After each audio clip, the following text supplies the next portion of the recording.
नमस्कार, मैं अशोक विश्वकर्मा हिंदी परख में आपका स्वागत है। आज की क्लास में मॉडल प्रश्न पत्र के अंतर्गत 50 अति महत्वपूर्ण वस्तुनिष्ठ प्रश्नों का अभ्यास कराया जाएगा। यह क्लास सहायक आचार्य की हिंदी पेपर 4 जेएसएससी सीजीएल और लेडीज सुपरवाइजर की परीक्षा के लिए काफ़ी उपयोगी है। तो पहला प्रश्न है, परिंदे कहानी में करीमुद्दीन मिलिट्री में क्या रह चुका था? परिंदे कहानी निर्मल वर्मा द्वारा रचित कहानी है और करीमुद्दीन मिलिट्री में अर्दली रह चुका था। दूसरा प्रश्न है, मिस पाल किस विभाग में नौकरी करती थी? मिस पाल मोहन राकेश द्वारा रचित कहानी है और यह सूचना विभाग में नौकरी करती थी। अगला प्रश्न है, परिंदे कहानी में ह्यूबर्ट किस विषय का शिक्षक हैं? सही उत्तर है संगीत विषय के शिक्षक हैं। मिस्टर ह्यूबर्ट को संगीत शिक्षक होने के कारण हर साल स्पेशल सर्विस के अवसर पर पियानो बजाना पड़ता था। किस छंद के प्रत्येक चरण में 16-16 मात्राएं होती हैं? यह छंद से प्रश्न है। प्रत्येक चरण में 16-16 मात्राएं चौपाई में होती है। पांचवा प्रश्न है, जिन समासिक पदों में रूपक अलंकार हो वहाँ कौन सा समास माना जाता है? सही उत्तर है कर्मधारय समास। कर्मधारय समास की 3 स्थितियाँ हैं। पहला है विशेषण और विशेष से संबंध है, जैसे लाल टोपी, लाल विशेषण है, टोपी विशेष से यानी संज्ञा है। नील कमल, नील गाय, ये सारे विशेषण विशेष से संबंध है। विशेषण और विशेष से संबंध पाया जाता है। दूसरा है उपमा प्रभाव। उपमा प्रभाव में क्या होता है कि यहाँ इसे उदाहरण से समझते हैं। कमल नयन, कमल नयन। तो यहाँ पर जो उपमा अलंकार में क्या होता है, के समान समानतावाचक पद है। पहला पद है कमल, दूसरा पद है नयन, तो बीच में क्या जाएगा, के समान विग्रह करेंगे तो कमल के समान नयन। इसी प्रकार है राजीव लोचन, तो राजीव यानी कमल के समान, लोचन यानी आँख है। और तीसरा है यहाँ पर रूपक अलंकार का प्रभाव दिखलाई पड़ता है कर्मधारय समास में। इसे उदाहरण से समझते हैं। देहलता, देहलता, इसका जब विग्रह करेंगे तो देह और लता के बीच में रूपी आ जाएगा, देह रूपी लता। स्त्री रत्न, स्त्री रूपी रत्न। प्रश्न है, सकराज की प्रेयसी का क्या नाम है? यह ध्रुवस्वामी नाटक से प्रश्न है। यह जयशंकर प्रसाद का अंतिम नाटक है ध्रुवस्वामिनी। तो सकराज की प्रेयसी प्रेमिका का नाम है कोमा, जो ध्रुवस्वामिनी की सखी है। ध्रुवस्वामिनी नाटक में नीति शास्त्र का बृहस्पति किसे कहा गया है?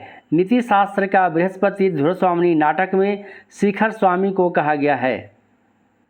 अगला प्रश्न है, आधे अधूरे नाटक आज के इंसान के जिंदगी को आज के मुहावरे में पेश करता है।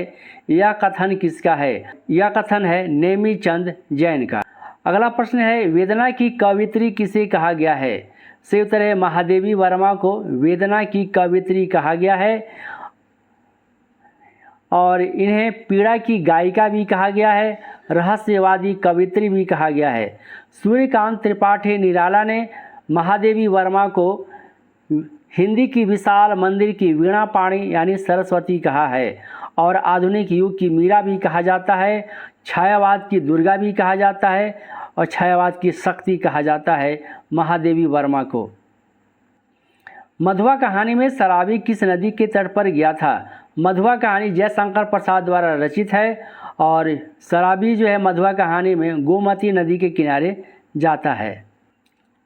अगला प्रश्न है, अपभ्रंश को पुरानी हिंदी किसने कहा है?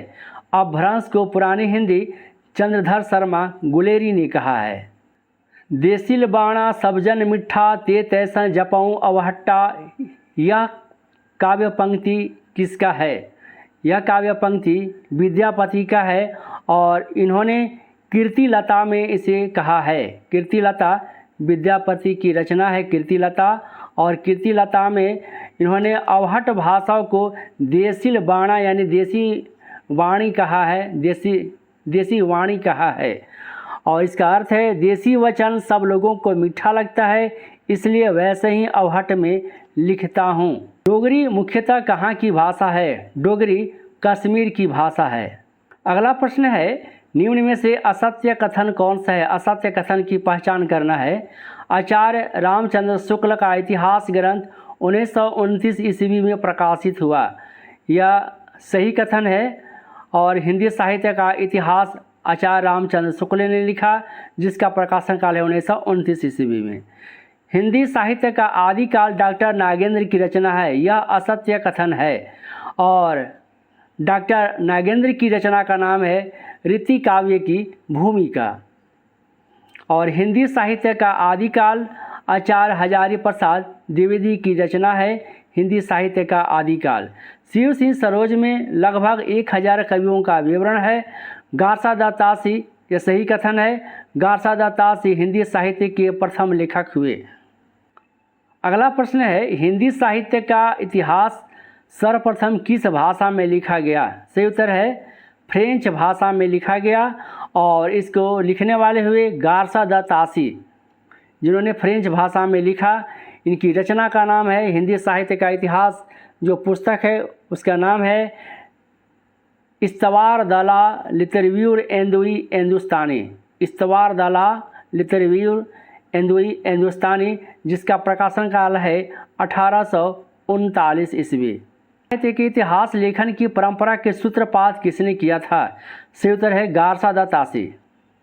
दरबारी उपन्यास के लिए श्रीलाल शुक्ल को कौन सा पुरस्कार दिया गया? सही उत्तर है साहित्य अकादमी पुरस्कार दिया गया है 1969 ईस्वी में। और बाद में ज्ञानपीठ पुरस्कार भी मिलता है और इन्हें पद्म भूषण का भी पुरस्कार से सम्मानित किया गया। अगला प्रश्न है, लेखक ने अखबार में किसकी मौत की खबर पढ़ी थी? यह प्रश्न दिल्ली में एक मौत कहानी से है और जिसके लेखक हैं कमलेश्वर। और सही उत्तर है यहाँ पर सेठ दीवानचंद। दिल्ली में एक मौत कहानी में शव यात्रा निकलने का समय कितना बजे निर्धारित किया गया था? सही उत्तर है 9 बजे, प्रातःकाल 9 बजे। अगला प्रश्न है, गंगी कितना बजे ठाकुर के कुएं पर पानी भरने जाती है? यह प्रश्न ठाकुर का कुआं जो प्रेमचंद द्वारा रचित है। और गंगी ठाकुर के कुएं पर रात्रि 9 बजे पानी भरने जाती है चोरी चुपके। या लकटी आरू कामरिया पर राज तिहुपुर को तजी डारो में छंद बताइए। सही उत्तर है सवैया छंद है, जो रसखान द्वारा रचित यह काव्य पंक्ति है। भारतेंदु हरिश्चंद्र के किस नाटक को भारतेंदु युग का दस्तावेज कहा गया है? भारतेंदु युग का दस्तावेज भारत दुर्दशा को कहा गया है। भारत दुर्दशा नाटक का डिसलॉयल्टी पात्र कौन है? सही उत्तर है देशद्रोह। गोदान उपन्यास में रामू किसका पुत्र था? गोदान उपन्यास में रामू माता दीन का पुत्र था। माता दीन और सिलिया का पुत्र का नाम है रामू और दाता दीन के पुत्र का नाम है माता दीन। गोबर के पुत्र का नाम है मंगल। प्रश्न है, होरी के कुल कितनी जमीन थी? सही उत्तर है 5 बीघा जमीन होरी की थी। मैलांचल में प्रशांत को किसने गिरफ्तार करवाया था? को छोटन बाबू ने गिरफ्तार करवाया था। जी के लिए गंगी ने किन शब्दों का प्रयोग किया है? यह प्रश्न ठाकुर का कुआं से है और इसमें सही उत्तर है घर में 12 महीने जुआ चलता है। वक्रोक्ति काव्य जीवितम कहकर वक्रोक्ति को ही काव्य की आत्मा स्वीकार करने वाले आचार्य कौन हैं? सही उत्तर है कुंतक। शब्दार्थो सहितो काव्यम, शब्दार्थो सहितो काव्यम यानी शब्द और अर्थ से युक्त रचना ही काव्य है। यह किस आचार्य की परिभाषा है? सही उत्तर है भामा। भामा ने कहा शब्दार्थो सहितो काव्यम। अलंकार संप्रदाय के प्रवर्तक कौन आचार्य हैं? अलंकार संप्रदाय के प्रवर्तक भामा हैं। समास से है, वन मानुष शब्द में कौन सा समास है? सही उत्तर है लुप्त पद तत्पुरुष समास है। लुप्त पद को मध्यम पदलोपी समास भी कहा जाता है। इसका विग्रह होगा वन में रहने वाला मानुष यानी मनुष्य। और इसकी अन्य उदाहरण है मध्यम पदलोपी समास का दही बड़ा। दही बड़ा इसका विग्रह होगा दही में डूबा हुआ बड़ा। मालगाड़ी, माल को ढोने वाली गाड़ी। बैलगाड़ी, बैल से चलने वाली गाड़ी। पवन चक्की, पवन से चलने वाली चक्की, ये सारे लुप्त पद तत्पुरुष यानी मध्यम पदलोपी समास की उदाहरण हैं। अपने बारे में वसंत का अग्रदूत किस कवि ने कहा है? वसंत का अग्रदूत निराला यानी सूर्यकांत त्रिपाठी निराला को कहा गया है। कामायनी को मानव चेतना के विकास का महाकाव्य किसने कहा है? कामायनी को मानव चेतना की विकास का महाकाव्य डॉक्टर नागेंद्र ने कहा है। आलोचना का विषय कवि नहीं कविता है। आलोचना का विषय कवि नहीं कविता है, यह किसका कथन है? यह कथन टी.एस. इलियट का है। स्वच्छंदतावाद के प्रवर्तक कौन हैं? स्वच्छंदतावाद के प्रवर्तक वर्ड्सवर्थ हैं। अगला प्रश्न है, ठाकुर का कुआं कहानी में घी में तेल मिलाकर कौन बेचा करता था? घी में तेल मिलाकर साहू बेचा करता था। शव यात्रा किस रोड से होकर गुजरने वाली थी? सही उत्तर है आर्य समाज रोड। अतुल मवानी ने सूट कहाँ सिलवाया था? अतुल मवानी दिल्ली में एक मौत कहानी का पात्र है जो खान मार्केट में सूट सिलवाया था। नीलम देश की राजकन्या किस प्रकार की कहानी है? नीलम देश की राजकन्या जैनेंद्र कुमार की कहानी है और यह एक मनोवैज्ञानिक कहानी है। नीलम का द्वीप कहाँ स्थित है? यह नीलम देश की राजकन्या कहानी से प्रश्न है। सही उत्तर है 7 समुंदर पार। नीलम देश की राजकन्या कहानी में कितने महल हैं? सही उत्तर है 3 महल हैं। अगला प्रश्न है, अभिशप्त कहानी में किस पार्क का वर्णन है? अभिशप्त कहानी यशपाल द्वारा रचित है और इस कहानी में अमीनुद्दौला पार्क का वर्णन है। प्रश्न है, अभिशप्त कहानी में किस शहर का वर्णन है? जौलन का, भुवनेश्वर का, फतेहपुर का, ए और सी दोनों। सही उत्तर है ए और सी दोनों। अभिशप्त कहानी में जालौन और फतेहपुर का वर्णन है। अगला प्रश्न है, किस छंद के पहले तीसरे चरण में 13-13 मात्राएं तथा दूसरे चौथे चरण में 11-11 मात्राएं होती हैं? पहला और तीसरा चरण 4 चरण होते हैं, जिसमें पहला और तीसरा चरण में 13-13 मात्राएं होती हैं और दूसरा चौथा चरण में 11-11 मात्राएं होती है। सही उत्तर है दोहा। दोहा का उल्टा सुरठा होता है। सुरठा